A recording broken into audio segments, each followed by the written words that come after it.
What's going on, guys? Welcome back to the channel. So we're in the shop this morning. I've got a few things planned for the 18-wheeler today. We got to get the oil changed, grease, service, everything.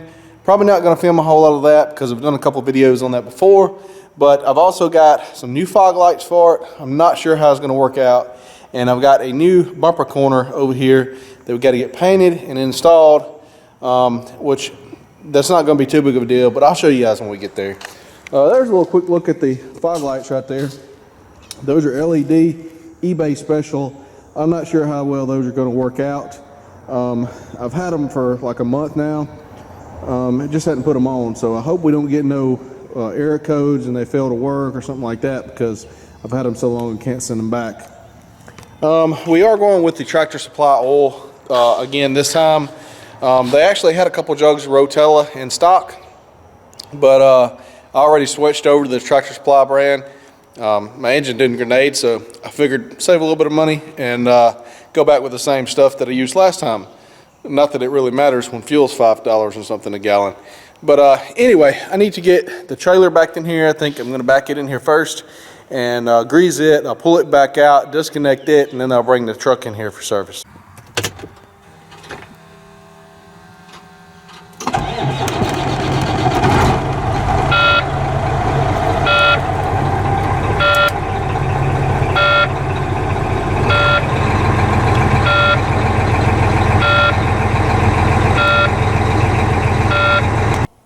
Alright, we'll get our old trusty Lincoln grease gun out here. Really like that this has the screen on it like that. What I don't like is the batteries will only fit a Lincoln grease gun. It would be nice if it would take, you know, DeWalt batteries, Milwaukee batteries, or something else that I had something in common with, but oh well. Guys, I got all the way up under there. It ain't got no grease in it. Even though on the screen it shows it does. It shows it hadn't been but 8 ounces removed out of this tube. And I think these are 12 or 14 ounce tubes. But clearly that is not correct. Because it ain't got no grease in it. As you can see there. 14 ounce tube showing 8 ounces on the gun. Something doesn't add up. One thing I have to say about this grease gun, it usually primes pretty good. Certain grease guns don't prime very well.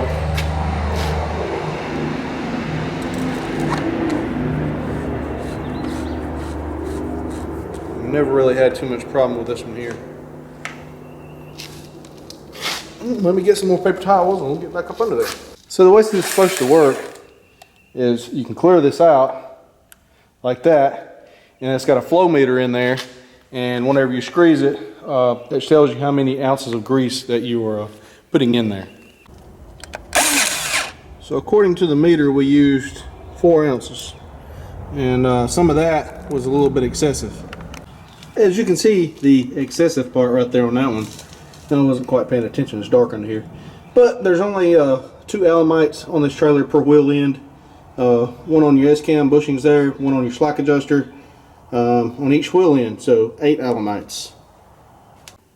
Alright, so everything under the trailer looks good, as it should. It's a brand new trailer. But I did go over, check everything, check the air and the tires. Looked at everything, don't see anything wrong. So I'm going to pull this thing out of here, unhook it, pull the truck in, get it greased up. Then we'll work on the bumper and the fog lights. After I get everything done, I'm going to wash it, which may be tomorrow because it's getting pretty warm out here. And I can't really do that in the broad open sun. The soap dries on it and everything. So probably just going to work on it, try to get everything all that done today, and then tomorrow I'll get it washed up, cleaned up and everything.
guys, so I've got the oil drained out.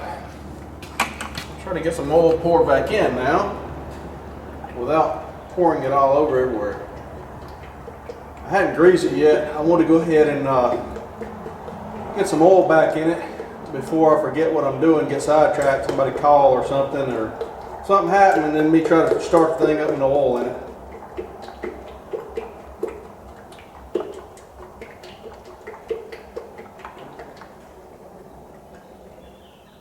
Kind of easy to get sidetracked sometimes. You got a lot going on. So.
Well, that's the first bucket. Let my arms rest just a little bit, and I'll go ahead and add the second bucket, and then we'll do something else. Alright guys, this is our new bumper corner here, and I'm not done with the truck yet. I've still got to go over it, but I've got oil in it, got it backed outside. I want to go ahead and spray some paint on this and let it dry. I'm going to go in the house and cool off. It's getting kind of warm out here. And then I will come back out and finish up greasing the truck and everything, and then this will be dry, and it'll go better that way. So I just want to kind of rinse some of the dust off of this. It's been accumulating because this has been sitting over there for a minute. Some brake clean. You can buy a painted one off of eBay for like 300 something bucks. Or you can buy one that's not painted for like, I think 170, 175 is what I paid for this one. And I painted one before, and I used this Rust-Oleum right here. And it is so close of a match that you can't tell the difference by looking at it with your eyes. I wanted to pick up another can of this. I could not find any at Tractor Supply, so I picked up another can of paint. So we're gonna start out with it. And there's still some in here I'm making top coat it with, because I know this color here matches the truck. And I do have some paint, the correct paint for the truck, some that I had mixed up and clear coat and all that. It's really not worth the time to do this. These things break very frequently. They break right across here. I've broken, I think this is the third one. There's always a deer, some kind of animal, or some kind of roadkill laying there, and the thing's so low to the ground. If you hit something with it, they break, and then it's floppy, and you got to replace it. So I feel like the paint will outlast the bumper corner. All right, guys. So I had to wander around and find the paint that I bought a couple weeks ago. Turns out I'd left it in the house. But this is what I picked up. It's what they had. I don't know how good the quality is of it. It was I don't know, $6, $8 a can. I don't remember.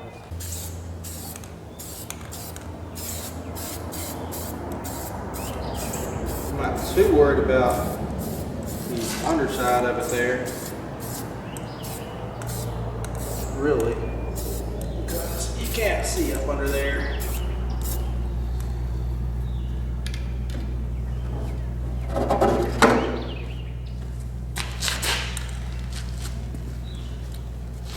Figure out what that is. Anyways.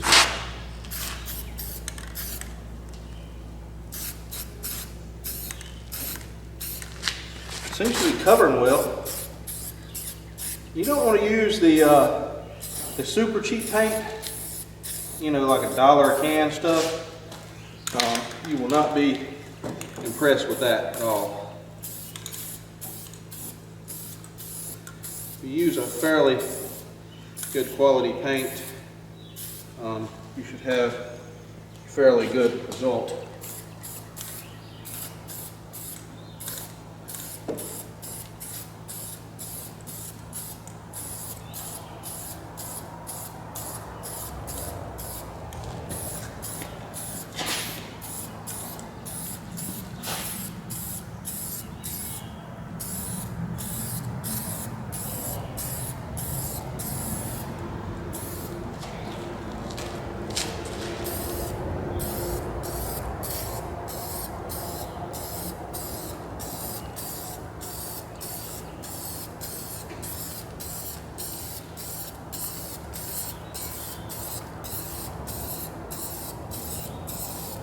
And it'll take a couple coats because I don't want to get a bunch of runs in it, no more than, you know, I have to.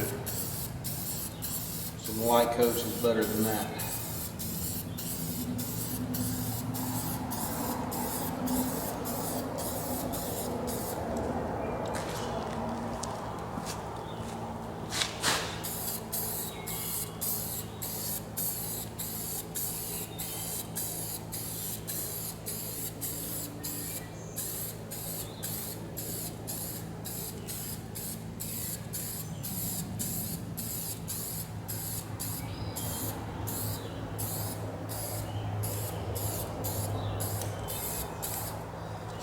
All right, I'm gonna let that dry for about 5 minutes or so, and we'll put another coat on it. All right, guys, we're getting ready to put on our second coat here. We have just a little bit of runs there.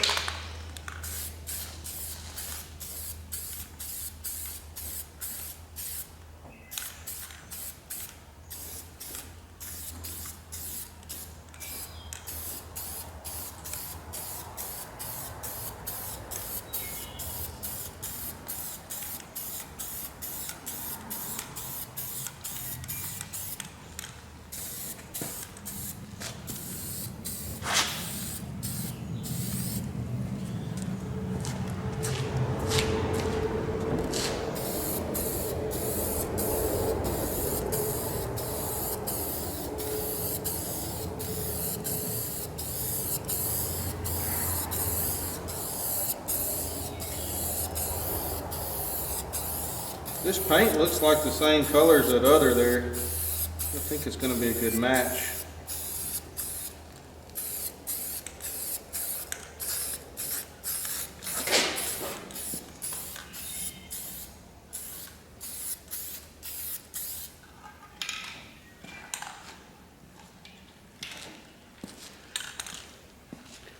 You know what's funny is when I painted the top of the sleeper and everything and painted the hood, I had to drive all over the place to find someone that could match the paint to the original color. I found a place that had a camera that they put up to the carried a side skirt with me. They put a camera type thing that gets the color of the paint and mixes something close to it. And they came up with, it was a close match to a Subaru white of some sort. And so that's what they mixed me for the hood and the sleeper when I painted it. And I still have a little bit of that paint left, but as I say, I found this here in the can to be really, really close.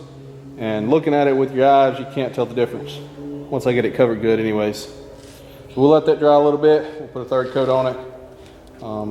We still got light coverage here, but I don't get too carried away all at once. It runs pretty easy.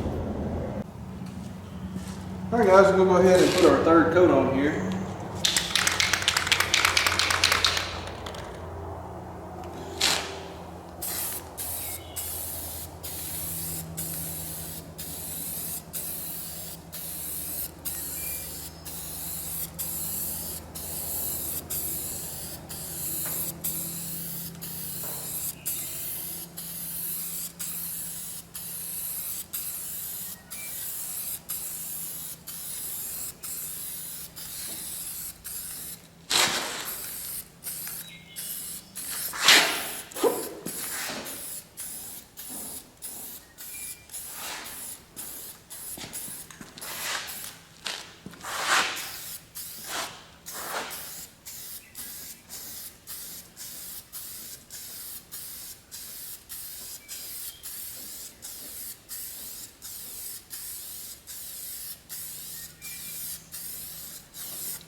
Still see some light spots there in it, so we'll let that dry and we'll put a fourth coat on it. Alright guys, we'll go ahead and put another coat on here. I'm not waiting very long at all between coats, like probably 3 minutes or something. It's pretty warm out here, so.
Still got a little bit of paint left in there.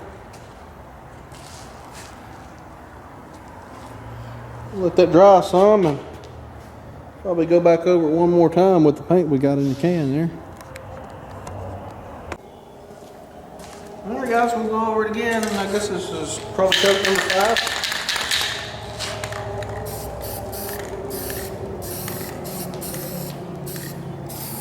Get some of those spots I didn't get real good while ago.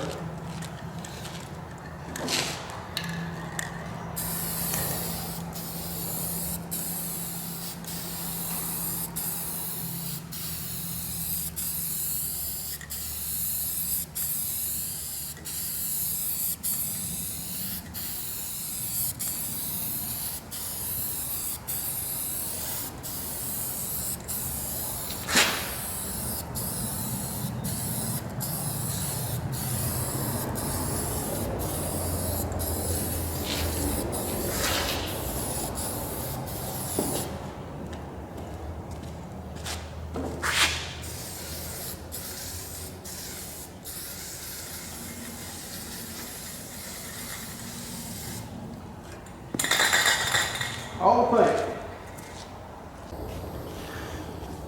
Alright guys, we'll let that dry. I'm going to go in the house and cool off, and we'll see what it looks like when I come back out and it's dry, and we move it around and make sure we got it covered and everything. I think we do. I'm not going to spray any of that on there. I don't know if it's an exact match. I probably do have enough to cover the whole thing one time with it though, if I need to, but I'm just going to hold off and see what that looks like. So far it looks pretty good, but we'll let it dry and see. And as I say, you know, this is just something I wanted to share with you guys. I did this one time before, and the paint outlasted the bumper cover or corner or whatever it is. You know, you pick up a lot of rock chips in that. There's no point in putting a really nice paint job on it, in my opinion, as often they get damaged and broke and whatever. Even broke one of them and hit drove through a big pothole. So you know how some of those truck stops are. If you pull over in the shoulder or something, sometimes you find a pretty good sized hole there. Anyway, I damaged one like that. As I say, hit some roadkill that somebody else had run over. Had a couple deer run out in front of me. So I think I've bought about 3 of these things now. So it just doesn't make a whole lot of sense to put a real fancy paint job on it, in my opinion, because it doesn't last. The whole piece doesn't last. Alright guys, this one here on the floor is the one that we just took off. I had to break it into 2 pieces to get it off because I could not get the bolts out of the fog light, and I needed the bolts because the nut certs inside the fog light was turning. The fog light actually still worked. This is the new one here we're going on with that we got painted today. I'm going to put some blue Loctite on the bolts. It's just 3 bolts that holds these fog lights in from the inside. Put a little blue Loctite on them because I've had issues with these bolts getting loose and from vibration and falling out. And so this should keep that from happening. And you don't want to tighten these real tight because, as I say, it's just nut certs into a plastic housing, and they're pretty easy to damage.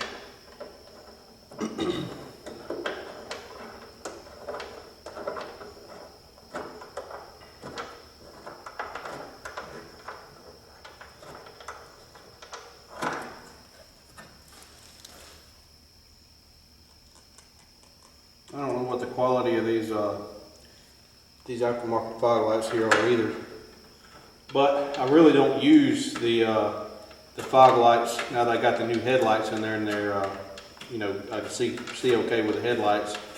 I really never turn the fog lights on, but they have to work according to DOT. So it's important that they work, but I don't necessarily have to use them, if that makes sense.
And again, they're not very tight because, as I say, they will break.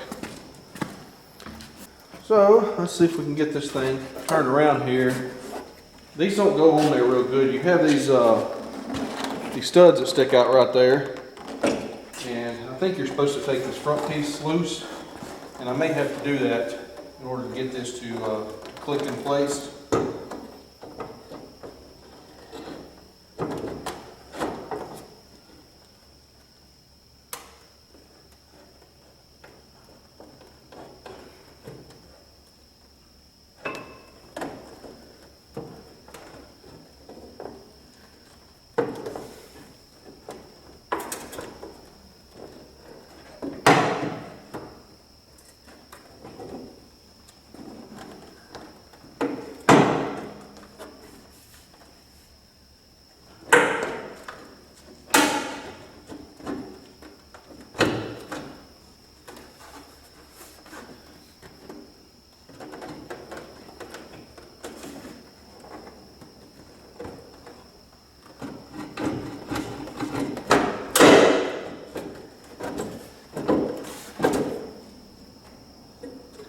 Alright, I got it to click in place. You're really supposed to take, you can either take this bracket off the back or you can loosen up that front there.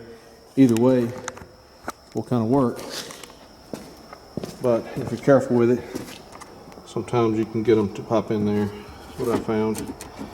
And just like that, got a new bumper corner on there. All we got to do is plug up our wire here. Hopefully that's the same to our fog lights. And put our bolts in there on our fog lights, or our nuts on there. Same plug.